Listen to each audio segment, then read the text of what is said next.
अस्सलाम वालेकुम, welcome to my show Noorin show. किस तरह से एक हिंदू पंडित ने अपना धर्म परिवर्तन किया, कैसे वो पंडित से मौलवी बन गया, किस तरह से उसने किया, क्या क्या उसने झेला, क्या क्या उसके साथ हुआ, सारी स्टोरी जो है वो इस वीडियो में आपके साथ में शेयर करूँगी।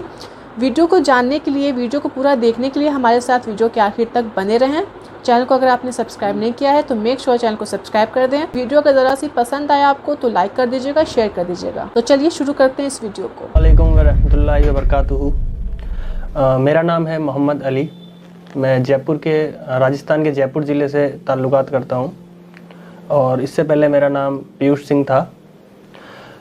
मेरी फैमिली के अंदर मेरे वालिदैन के अलावा मेरे छोटे भाई हैं और जॉइंट फैमिली है एक्चुअली हमारी। चाचा चाची सारी पूरी फैमिली है अल्लाह के फजल से। इसके अलावा मैंने bachelor of computer application BCA की स्टडी की है जयपुर राजस्थान से ही। और दीन इस्लाम के ताल्लुकात मेरा जो एंट्री हुई इस्लाम में, मेरी एंट्री किस तरह से उसके बारे में आपको थोड़ा बताता हूँ। ये बात है जी सन 2017 की, मार्च के महीने 2017 में मेरी ग्रेजुएशन का लास्ट ईयर चल रहा था। तो उस दौरान मेरे कुछ आसपास के पड़ोस के साथी थे जो जिन एक्चुअली मेरा सर शुरू से ही इस बार इस्लाम के स्टडीज़ के बारे में बहुत रुझान था। जैसे जो भी इस्लामिक स्टडीज़ हो गई या क्रिश्चियनिटी के ऊपर स्टडीज़ हो गई। मैं 6 महीने तक सर मैंने क्रिश्चियनिटी के बारे में भी स्टडी की है। 6 महीने तक मैं रेगुलर चर्च भी गया हूँ। मैंने उनको पूरा उनका मसलक, उनका धर्म, सब चीज़ देखी है। काफ़ी चीज़ें मैंने देखी, लेकिन आखिरी जो मेरा कंक्लूज़न निकला वो यही निकला कि अगर इंसान को इस दुनिया और आखिरत में कोई मुकाम हासिल हो सकता है तो सिर्फ़ और सिर्फ अल्लाह तबारक व तआला की कृपा और आशीर्वाद से ही हो सकता है। इसमें कोई दो राय नहीं है। और इस्लाम ही एक वाहिद रास्ता है जो आपको जन्नत की तरफ ले जा सकता है। बहरहाल ये सब स्टडीज़ मेरी चल रही थी। मैं पढ़ रहा था इस्लाम के बारे में, नबी पाक की सीरत और हमारे जितने भी अंबिया आ चुके हैं उनके बारे में पढ़ना, हज़रत अली की जीवनी पढ़ना, उनकी कैसे बर्थ हुई, कैसे उनकी अलग अलग जगह लड़ाइयाँ हुई, इन सब चीज़ों के बारे में पढ़ना। इसी को आप कह सकते हैं कि धीरे धीरे मेरा इस्लाम की तरफ इंटरेस्ट बढ़ता गया। और एक वक्त ऐसा आ गया जब मुझे लगने लगा कि कोई भी चीज़ है, कोई भी मूर्ति है, कोई भी तस्वीर है जिसे हम इंसान अपने हाथों से बनाते हैं, वो कैसे हमारी हिफाजत कर सकती है, कैसे हमारी रक्षा कर सकती है। क्योंकि अगर आज मैं उस मूर्ति का कुछ भी उसको इंजर्ड कर देता हूँ या किसी भी तरीके से तकलीफ़ पहुँचाता हूँ तो जाहिर सी बात है वो मुझे तकलीफ़ नहीं पहुँचा पाएगी वहाँ पे। तो जब वो मुझे उसके नुकसान पे वो मेरा नुकसान नहीं कर पा रही तो फिर वो मेरा फ़ायदा पहुँचाना तो बहुत दूर की बात है उसके लिए। उसके बाद में मैंने और ज़्यादा जब डिटेल में पढ़ा तो मैंने देखा कि अर्थववेद और काफ़ी सारे ऐसे वेदास हैं हमारे हिंदू धर्म के पुराने, जिसके अंदर हमारे नबी अकरम सल्लल्लाहु अलैहि वसल्लम का जिक्र है। हाँ, ये हो सकता है कि कुछ नाम में फेरबदल हो, उनके वंश के नाम में फेरबदल हो, उनकी लोकेशन के नाम में फेरबदल हो, लेकिन ऐसा नहीं है कि बिल्कुल अवेलेबल ना हो, अवेलेबल है। उसके बाद सर मैंने धीरे धीरे मस्जिद की तरफ रुख किया अपना। मैंने मस्जिद में जाके देखा कि यार किस तरह से प्रेयर की जाती है इस्लाम में, किस तरह से नमाज अदा की जाती है।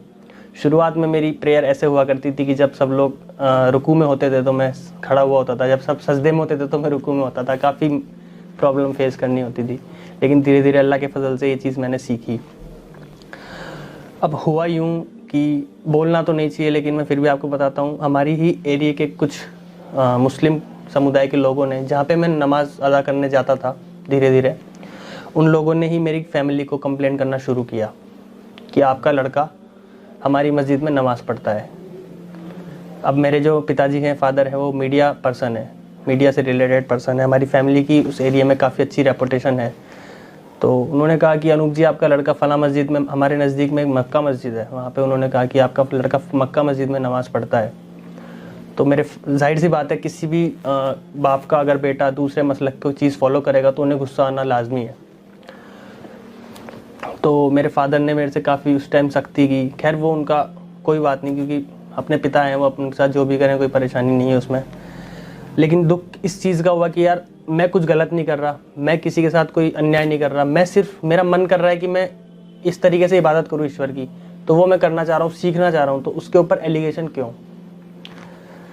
उसके बाद भी मैंने अपने आप को रोका नहीं, मैंने इस चीज़ पे सब्र करा और मैं धीरे धीरे दूर की मस्जिदों में जाकर नमाज़ अदा करने लगा, 5 किलोमीटर 10 किलोमीटर दूर जा कर के। एक दिन ऐसा आया हज़रत कि एक तबलीग जमात से जुड़ी हुई एक कम्युनिटी हमारी एक मस्जिद में आई हुई थी। असर की नमाज का वक्त था, तो नमाज़ अदा करने के बाद उस मस्जिद में मैं रेगुलर नमाज़ अदा करता था। मैंने ये डिसाइड कर रखा था कि मुझे फ़जर किस मस्जिद में पढ़नी है, ज़ोहर किस में, असर किस में, मगरिब किस में, इशा किस में। तो असर की नमाज़ के बाद में मैं बयान के लिए उन्होंने सबको इकट्ठा किया, दावत दी, तो मैं अभी बैठ गया। तो उन्होंने मुझसे ये कहा कि आप भाई अक्सर ये इस मस्जिद में देखे जाते हैं? जी हाँ। बोले बिल्कुल मैं देखा जाता हूँ, मैंने जवाब दिया। तो उन्होंने कहा कि आप हमारे रहबर बन जाएं।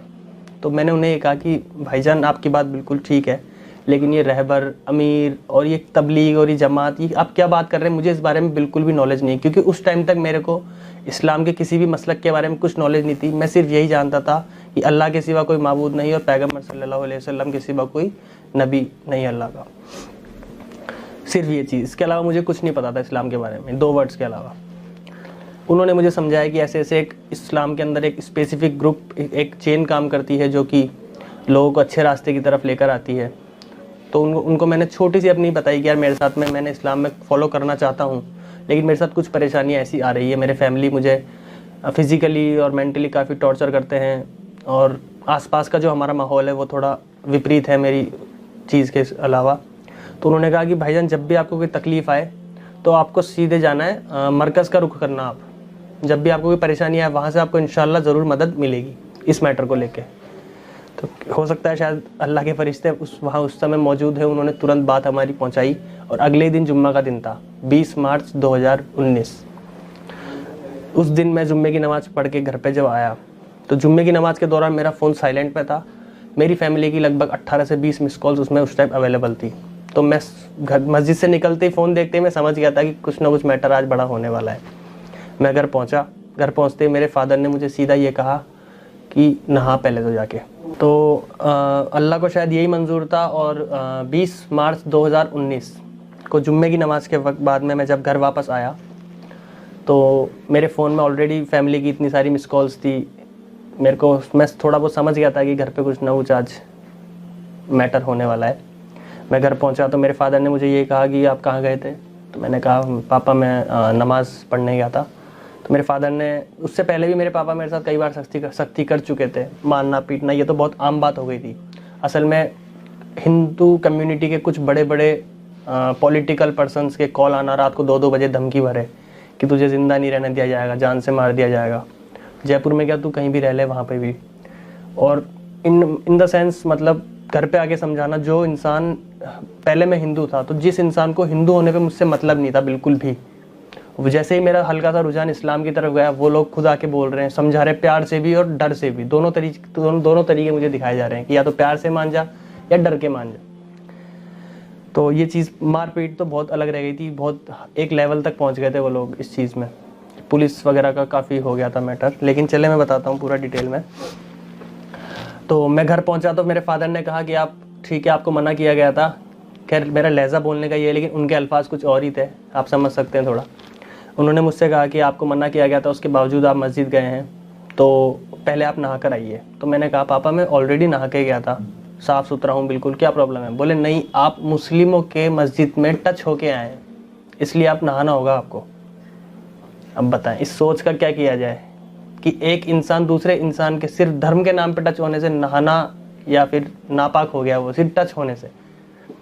तो ये चीज़ मुझ पे ऐसे गई जैसे आप सोच नहीं सकते। इतना बुरा सोच के ऐसा अंदर से हिल जाता है इंसान की, यार आज कोई भी अगर किसी भी मुस्लिम के कोई नॉन मुस्लिम अगर टच हो जाता है तो क्या हमें ये कहा जाएगा कि आप नहा कर आइए? क्यों नहा कर आए भाई? वो इंसान नहीं है क्या? क्या वो बाबा आदम की औलाद नहीं है क्या?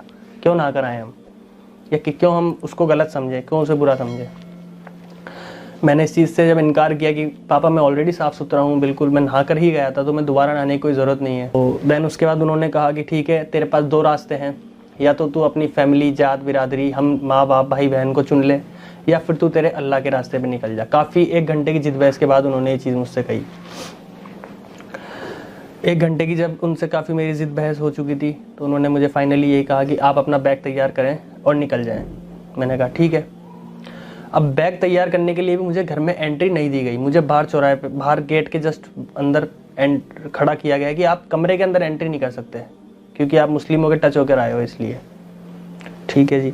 मेरी मम्मी ने जो उनके हाथ में कपड़े लगे, वो मेरी डॉक्यूमेंट्स की फ़ाइल और सिर्फ मैंने जो कपड़े पहने थे वो लेकर के मेरे को ये नहीं पता मुझे जाना कहाँ है, मुझे ये नहीं पता कि किस तरीके से मैं मरकज़ तक पहुँचूँगा। जो भी है 4 बजे की ट्रेन थी मेरी पूजा एक्सप्रेस की। सिर्फ मेरे पास कुल 140 रुपये घर छोड़ते वक्त, उम्र 23 साल, रुपये 140 रुपये, और मेरे को ज़िंदगी भर के लिए घर छोड़ना। आप खुद सोच सकते हैं कि इस उम्र में कितना बड़ा मेंटली प्रेशर आएगा एक इंसान के ऊपर। आज इंसान अगर 10-20 किलोमीटर भी जाता है तो कम से कम 1000 रुपये साथ में लेकर निकलता ही निकलता है, और मैं पूरी ज़िंदगी का फ़ैसला करके निकला हूँ और जेब में रुपया एक भी नहीं। फिर भी मैंने अल्लाह के भरोसे कदम उठाए और अल्लाह ने मुझे कामयाब भी किया। वो मैं आपको बताता हूँ डिटेल में कैसे। एक बात और, मेरे कुछ साथी थे जैसे सलमान भाई हो गए, उनके फैमिली, उन्होंने मेरा काफ़ी सपोर्ट किया इस मैटर में, बहुत। मतलब उनको मेरी फैमिली की तरफ से धमकियाँ दी गई कि इसकी वजह से हम आपके ऊपर एलिगेशन करेंगे, आप पे केस मुकदमे दर्ज करवा देंगे हम, कि आप हमारे लड़के को कन्वर्ट करवाने में हो। लेकिन फिर भी अल्लाह ने उनकी हिम्मत बंधाए रखी और उन्होंने मेरी काफ़ी मदद की इस मैटर में। मैं ट्रेन में बैठा सर 4 बजे के समथिंग, और रात को मैं 10 साढ़े 10 बजे उतरा। ना मैंने सुबह से कुछ खाया था, मेरी फैमिली ने मुझे फूड तक ऑफर नहीं किया था। नमाज़ पढ़कर ही मैं खाना खाता था जुम्मे की, ये मेरा रूटीन था हर बार का। उस दिन ना मैंने कुछ खाया था, ना मैंने कुछ पिया था। 140 रुपये में से 110 या 115 रुपये की समथिंग की टिकट आ गई थी। वो टिकट लेकर मैं आ गया, मेरे पास 20-25 रुपये चेंज बचे थे। दिल्ली में मैं आया, पुरानी दिल्ली रेलवे स्टेशन पर मैं उतरा। पुरानी दिल्ली रेलवे स्टेशन उतरने में मुझे बज गए रात के 10:30 से 11:45। वहाँ पहुँच करके मैंने एक सरकारी पोस्ट ऑफिस पड़ता है, उनके गार्ड बैठे थे। उनसे मैंने कहा कि सर मुझे हज़रत निज़ामुद्दीन मरकज़ जाना है, और बस इतना ही मैंने उन्हें कहा। बाकी तफसीर से मैंने उन्हें कुछ नहीं बताया। तो उन्होंने कहा बेटा यहाँ आप मैंने कम से कम आधे घंटे वहाँ बस का वेट किया, बस नहीं आई। उन्होंने कहा बेटा आप यहाँ नहीं, आप लाल किले जाएँ, वहाँ से आपको 407 ST, मुझे बस का नंबर तक याद है आज, 407 ST बस आएगी, वो आपको इंशाल्लाह निज़ामुद्दीन मरकज़ छोड़ देंगी, निज़ामुद्दीन रोड पे। ठीक है जी। मैं वहाँ पहुँचता हूँ निज़ामुद्दीन, पैदल लगभग पुरानी दिल्ली और उसमें फासला होगा 1 से 2 किलोमीटर का।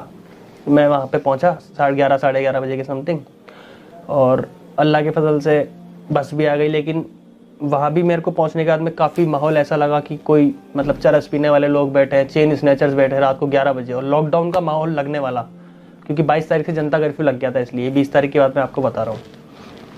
एक फैमिली खड़ी थी, हस्बैंड वाइफ उनके बच्चे। उनसे मेरे को लगा ये थोड़े ठीक फैमिली वाले लोग हैं, इनसे पूछा जाए। उनसे मैंने पूछा कि सर मेरे को हज़रत निज़ामुद्दीन जाना है, तो कैसे पहुंचूंगा? तो उन्होंने बता दिया यहाँ से बस आएगी, आप चले जाएँ। ठीक है। अल्लाह के फजल से 5 से 7 मिनट में बस भी आ गई। अब बस में एक ड्राइवर, एक कंडक्टर और एक भाई और बैठे। बस रुकी, मैं बस में सवार होता हूँ। अब जिस सिचुएशन में आप समझे, जिस सिचुएशन में मैं घर छोड़ के आया था, उस सिचुएशन में मुझे हर मुसलमान, हर दाढ़ी वाला भाई मुझे अपने खून के सगे भाई से भी ज़्यादा लगेगा। समझ सकते हैं यहाँ पे, ठीक है। अब अल्लाह को शायद थोड़ा इम्तहान लेना वहाँ पे मंजूर था, इसलिए उन्होंने शुरू करा मेरा इम्तहान लेना वहाँ से। उस दाढ़ी वाले भाई से मैंने ये कहा कि भाई मुझे एक्चुअली मुझे पता नहीं था कि कहाँ पे हज़रत निज़ामुद्दीन एक्चुअली पड़ता है, क्योंकि निज़ामुद्दीन पूरी एक बस्ती का नाम है, उसमें से वो पर्टिकुलर स्पेस, उस पर्टिकुलर जगह कौन सी है जहाँ पे मुझे जाना है। मैंने उन्हें कहा कि यार मेरे को मरकज़ निज़ामुद्दीन जाना है, बंगले वाली मस्जिद। बोले ठीक है आप भाई, कोई दिक्कत नहीं, आप मेरे साथ चले, मैं आपको छोड़ दूँगा इंशाल्लाह। बस में मैंने उन्हें थोड़ा बहुत मेरे बारे में बता दिया कि मैंने यार ऐसे ऐसे मैं इस्लाम फॉलो करता हूँ और इस्लाम कबूल करना चाहता हूँ। बोले ठीक है। तो हम लोग निज़ामुद्दीन बस स्टैंड पे उतरते हैं। उतर के थोड़ा वॉकिंग डिस्टेंस पे ही मरकज़ है बस स्टैंड से। हम लोग मरकज़ की तरफ रवाना होते हैं। तो उन जनाब का बिहेवियर ऐसा था, आपको क्या बताऊं मैं। वहाँ के जो यतीम भिखारी बैठे थे उनसे वो बदतमीज़ी से, साफ शब्दों में तो गाली बक के बात कर रहे थे, उनसे पैसे छीन रहे थे। एक इतनी अच्छी माशाल्लाह उन्होंने दाढ़ी रखी हुई, सुन्नती लिबास पहना हुआ है, और उनकी हरकतें ऐसी, तो तुरंत दिमाग में एक चीज़ जाती है कि यार इस्लाम तो बुरा नहीं है, बुरे हैं आज के मुस्लिम जनरेशन। इस्लाम तो बहुत ही अच्छा है, लेकिन आज के मुसलमान को देखकर अगर आप लोग ये सोचें कि यार ये मुसलमान है तो इस्लाम भी ऐसा होगा, ये आपकी बिल्कुल गलत सोच है। मैं ये चीज़ दावे के साथ कह सकता हूँ। अगर आपको देखना ही है तो हमारे नबी पाक सल्लल्लाहु अलैहि वसल्लम की ज़िंदगी देखें, उनके बारे में आप देखें। अगर आप आज के मुस्लिम, मैं अपने आप को भी अच्छा नहीं बता रहा, अगर आप आज के मुस्लिम बड़े से बड़े मौलाना हो या छोटे से छोटा बच्चा हो, उनको देखेंगे तो आप परफेक्ट इस्लाम नहीं देख पाएंगे कभी भी। परफेक्ट अगर इस्लाम देखना है तो हमारे नबी की ज़िंदगी आप देखें, कुरान शरीफ और हदीस देखें आप। बहरहाल जैसे ही उन भाई के साथ मैं चलने लगा, उनका बिहेवियर देखा तो मैं थोड़ा शॉक हो गया कि यार मैंने गलत इंसान से तो पूछताछ नहीं कर ली, क्या पता है मुझे कहाँ ले जाए, क्योंकि 23-22 साल की उम्र में आपको पता है इतना ही दिमाग होता है इंसान में, और पहले घर छोड़ने का पूरा प्रेशर टेंशन दिमाग पे। तो पैदल चलने के बाद वो मरकज़ निज़ामुद्दीन के गेट पे मुझे ले आए। मरकज़ निज़ामुद्दीन के गेट पे खड़े थे ज़ुबैर भाई, अंडमान निकोबार द्वीप समूह की एक जमात आई हुई थी, उनकी जमात का एक साथी था ज़ुबैर, जो खड़े थे इस्तकबाल के लिए वहाँ पे। उन्होंने कहा कि यार ये लड़का है और इस्लाम कबूल करना चाहता है या करा हुआ है, ऐसे कुछ उन्होंने कहा, किया हुआ है शायद, और ये जमात में शामिल होना चाहता है। तो ज़ुबैर भाई ने कहा भाई एक तो क्या मेरा पहनावा ऐसा था, जीन्स टी शर्ट, और मैंने एक फ्रेंड से उधार मांग के टोपी ले ली थी, तो बस वही थी, और सुबह से निकला हुआ भूखा प्यासा, तो शक्ल सूरत बिल्कुल बदहाल हो चुकी थी। एक मेरे पास में बैग। उन्होंने कहा कि आप कितने वक्त की जमात में आना चाहते हो, तो मेरे पास इस बात का कोई जवाब नहीं। मुझे नहीं पता था कि चिल्ला 4 महीने साल लगता है इसके अंदर। मुझे तो ये लगा था कि हाँ ठीक है, ये वाहिद रास्ता है, इसमें निकलेंगे तो इंशाल्लाह अपन को नॉलेज अच्छी बढ़ेगी अपनी। तो उन्होंने कहा भाई अभी तो आप काली मस्जिद है वहाँ पे, काली मस्जिद में क़याम करें, इंशाल्लाह सुबह हम आपकी मुलाकात करवा देंगे। बोला ठीक है। तो वो जो भाई मेरे साथ में थे, जो मुझे बस में मिले थे भाई, उन्होंने कहा ठीक है बीच में पढ़ करके, ठीक है मैं इन्हें काली मस्जिद लेकर जाऊँगा, आप चिंता ना करें। तो मेरे को लगा यार क्या पता सही कह रहे होंगे, तो उनके मैं साथ चला काली मस्जिद की तरफ। तो रास्ते में ही 2-3 कदम बाद ही वो मुझे ये कहते हैं कि यार क्या तुम तबलीग के चक्कर में पड़े हुए हो, इससे अच्छा तो मैं तुम्हें सही जगह लेकर चलता हूँ। तो मुझे लगा चल ठीक है भाई, आप ले चलें, सुबह तक का फैसला तो मेरे ऊपर है, एक बार तो आपके साथ चलता हूँ इंशाल्लाह, क्या दिक्कत है। तो वो मेरे को नज़दीक की ही एक दरगाह में ले गए। वहाँ पे मैंने उन्हें जब बताया कि मैं जयपुर राजस्थान से हूँ, जो डिटेल मैंने आपको बताई पूरी तफसीर से, वैसे ही मैंने उन्हें बता दी कि यार मैंने इस्लाम कबूल करना चाहता हूँ और मेरे साथ में ऐसे ऐसे हो रहा है और मैं अब क्या करूँ। तो उन्होंने मुझसे ये कहा कि बेटा देखो, लास्ट में मैंने उन्हें एक लाइन कह दी कि मैं तबलीगी जमात में शामिल होना चाहता हूँ। क्योंकि आप कभी भी आप खुद डिटेल में देख लें, आप इस्लाम की अगर सभी चीज़ों पर रिसर्च करेंगे तो आपको एक चीज़ पता चलेगी कि अगर सीखने की कोई सबसे अच्छी जगह है बच्चों के लिए तो वो है मदरसा, और बड़ी उम्र के लिए लोगों के लिए भी अगर सीखने की पर्टिकुलर कोई जगह है तो वो है तबलीगी जमात, क्योंकि वहाँ पे आपको बहुत अच्छी तरीके से नॉलेज सिखाई जाएगी। तो जब मैंने उन्हें चीज़ कही कि मेरे को तबलीगी जमात में शामिल होना है, तो हो सकता है शायद उनकी कुछ पर्सनल इश्यूज़ हो तबलीगी जमात से, वो लोग थोड़े एग्रेशन में आ गए, थोड़े से गुस्सा हो गए मेरे पे। गुस्सा होना ऐसा था कि मेरे पास में शायद 15 या 20 रुपये टोटल थे उस टाइम पे। मैंने दरगाह के बाहर जब चप्पल रखवाई तो उसने मेरे से वो पैसे भी ले लिए कि यहाँ चप्पल रखने का चार्ज लगता है, चलें वो भी कोई बात नहीं। देन उसके बाद में उन्होंने मेरे से कहा कि ये जो है अल्लाह के वली हैं, आप इनकी रेस्पेक्ट करो। मैंने कहा बिल्कुल करता हूँ जी, बहुत ज़्यादा। बोले ठीक है, ये आपको जन्नत तक पहुँचाने का रास्ता बताएंगे, आप इनसे दुआएं मांगे या इनके सामने सजदा करें, ऐसे कुछ उनके अल्फाज थे। तो उस चीज़ में मेरा उनसे थोड़ा सा आप कह सकते हैं कि टकराव हुआ। मैंने उन्हें ये कहा कि नहीं सर, जितना इस्लाम मैंने पढ़ा है, मैंने 0.0001% भी अगर पढ़ा है तो उसमें यही लिखा हुआ है ला इलाहा इल्लल्लाह मोहम्मद रसूलुल्लाह सल्लल्लाहु अलैहि वसल्लम, यानी अल्लाह के सिवा कोई माबूद नहीं है। अगर मुझे अल्लाह के सिवा किसी को माबूद मानना होता तो 33 करोड़ देवी देवता मेरे पास ऑलरेडी अवेलेबल है। 33 करोड़ देवी देवता है तो मैं एक और को क्यों वो करता, लेकिन मेरे को एक ईश्वरवाद में भरोसा है, एक ईश्वर में भरोसा है। तो आप कैसे ये चीज़ मैं आपको बता रहा हूँ, इतना मेरे को उन्होंने बोलने नहीं दिया। जैसे उन्होंने ये कहा, मैंने उन्हें मना किया तो उन्होंने हैंड टू हैंड मेरे गर्दन कपड़े पकड़े और मुझे धक्का दिया। बोले, उन्होंने शायद कुछ वर्ड्स का यूज़ किया था, वहाँ भी कुत्ता है या कुछ ऐसा ही कुछ कहा था। बोले ये ऐसे है, पता नहीं मेरे को एग्जैक्टली याद नहीं है क्या कहा था, लेकिन हाँ थोड़ा बदतमीजी करके मुझे निकाल दिया गया वहाँ से। देन उसके बाद में मैं बाहर आया, फिर उसके बाद में मेरे आंसू स्टार्ट हो गए। हिम्मत ने जवाब देना शुरू किया। इतना तो मैं झेल लिया था, लेकिन अब जब मुझे लगा कि यार जिस इस्लाम के पीछे मैं सब कुछ छोड़ के आया, और मेरे को लगता था कि मुस्लिम कम्युनिटी के लोग थोड़ा बहुत तो अल्लाह उनमें हिदायत देगा और मेरा सपोर्ट करेंगे, वो लोग मेरे से ऐसा बिहेवियर कर रहे हैं। अब मेरे पास कोई ऑप्शन नहीं, पैसे ख़त्म, घर जाने का कोई ऑप्शन नहीं, सब चीज़ ख़त्म हो चुकी है। मैंने एक नज़र ज़मीन की तरफ देखी, बोले नंगे पैर है, सर्दी का माहौल है। एक ऊपर देखी अल्लाह की तरफ, बोले अल्लाह तू ही मालिक है, तू ही खालिक है, तू ही संभाल मुझे, अब क्या करना है। चल वापस मैं दरगाह से मरकज़ की तरफ आया। मरकज़ के बाहर यतीम चप्पलें रखी होती काफ़ी सारी, वहीं मैंने अपना बैग रखा। बैग रखने के बाद में वहीं बैठ गया मैं, और वहीं रोना, आंसू आ रहे मेरे, बैठा हुआ मैं। तो एक गरीब बुढ़िया अम्मा आई, बिल्कुल बैगर टाइप थी, भिखारी थी बिल्कुल, वो मेरे पास बैठी।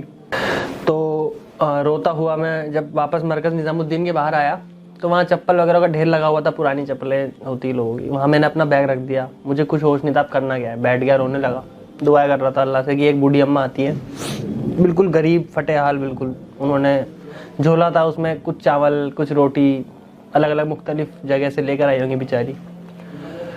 वो बैठी, बेटा क्या बात हो गई? बोला अम्मा ऐसे ही परेशान हूँ बहुत ज़्यादा। तो उन्होंने मुझे खाना खिलाया। आप खुद सोचे, एक टाइम वो था, अहमदाबाद में मेरी जॉब है लेंस कार्ड कंपनी में, काफ़ी अच्छी मेरी सैलरी है वहाँ पे, मैं अहमदाबाद की सबसे अच्छी से अच्छी होटल में मैं खाना खा रहा हूँ। और एक टाइम ये है कि मैं एक गरीब बुढ़िया, बिल्कुल ओरिजिनल ऑथेंटिक भिखारी जिसे आप कह सकते हैं, उनके साथ बैठ के खाना खा रहा हूँ। तो आप लेवल देखिए, मतलब एक इम्तिहान का लेवल आप देखिए। एक तो दुनिया, जब मैं दुनिया की दौड़ में था, दुनिया हासिल करना चाहता था, तो दुनिया आ रही थी मेरे पास में, यानी मैं दुनिया में तरक्की धीरे धीरे कर रहा था। लेकिन जैसे ही मैं दीन की तरफ आया, इस्लाम की तरफ आया, तो अल्लाह इम्तहान लेते हैं, बेशक लेते हैं, लेकिन अब वही चीज़ है कि उस टाइम तो ऐसा था, वो निवाले भी मुझे ऐसे लग रहे थे सोने की प्लेट।